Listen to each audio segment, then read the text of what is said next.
Lumipas man ang ilang dekada, ang tao dito'y di nawawalan ng pag-asa. Masungkit kaya nila ang bunga ng kanilang matayog na pangarap?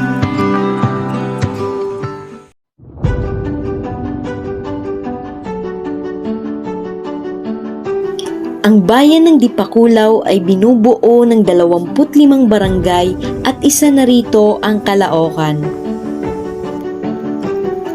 Payak, payapa, at kahali-halina, ganyan ko maipakikilala ang aming nayon. Maituturing na masagana ang pagtatanim ng nyug dito sapagkat ang nyugan ay isa sa kinagisnan nilang kabuhayan. Ito ay karaniwang tinutukoy na puno ng buhay, tunay na walang kapantay. Kung ating titingnan, ito rin ay may likas na katangian ng halaman na kung saan ang kahali-hali ng produkto ay ating ngang mapagkakakitaan. Tulad na lamang ni Kuyang Oyet na aking nakapanayam. Ayon nga sa kanya, sa bukid na umiikot ang kanyang maghapon. Mula madaling araw ay nagluluto na siya ng kanyang pagkain upang baunin papunta sa bukid. Madaling araw pa lang ginagayak ko na yung mga gamit ko, gugulok, sprayer. Batay pa sa kanya, kung hindi raw siya pupunta sa bukid ay hindi siya makakabili ng mga pangangailangan. Laki ng tulong ng magtitingting, magnyunyog, maghakot ng nyog, magwawalis, kakayas. Kaya naman, kailangan niyang magkayod kalabaw. Mahirap man daw ang buhay, nandun pa rin ang pag-asa niya na balang araw ay makakaraos din siya at ang kanyang pamilya. Sa kabilang dako, isa sa mga residente ng Barangay Caloocan ang naabutan kong nagpapapitas ng kanyang nyugan. Ako si Carmelita Natino, 74 years old.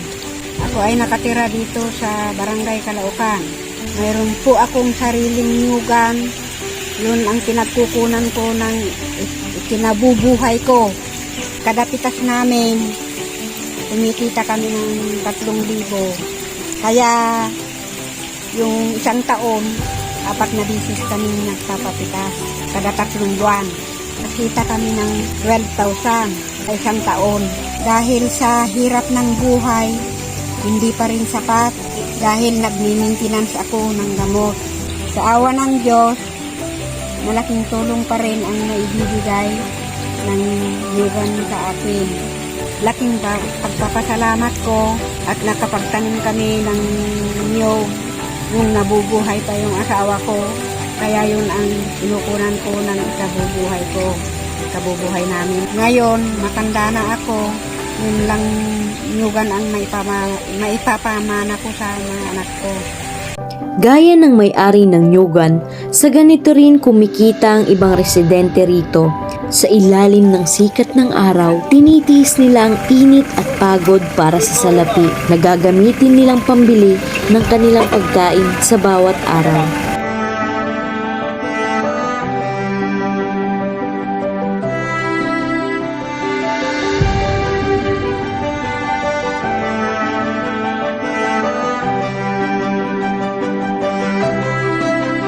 Isa pa sa aking nakapanayam ay si Tatay Berting na kilalang isa sa pinakamatanda at pinakamatagal na nanirahan dito sa Barangay Caloocan.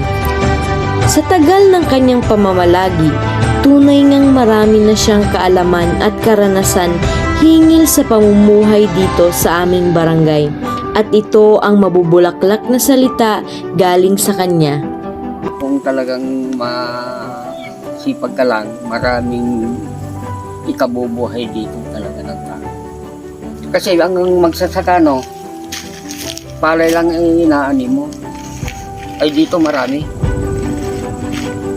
Ang pinaka-importanting talaga iniisip ko dito, makapagtanim ng inyong kahit na hindi na ako makapagtrabaho.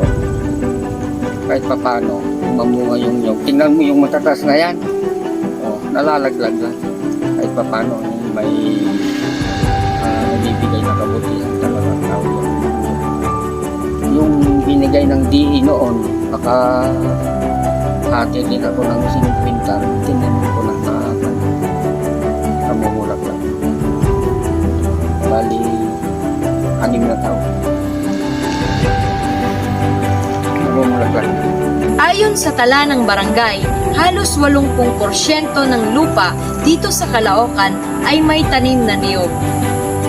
Ang pagiging jack of all trades ng niyog ay isa sa pinakamagandang katangian nito. Mula sa pagkain, kagamitan, at paggawa ng walis, ito ay hindi magpapatalo sapagkat ang bawat bahagi nito ay may praktikal na paggagamitan.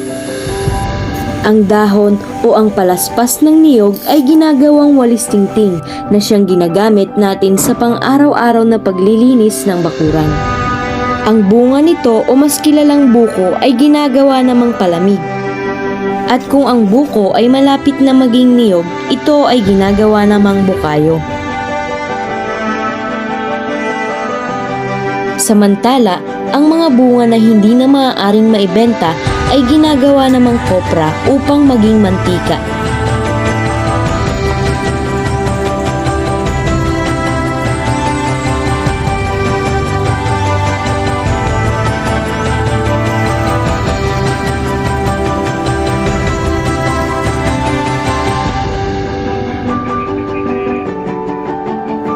At ang pinakambao naman nito ay niluluto upang maging uling na kasangkapan naman upang tayo ay makapagluto.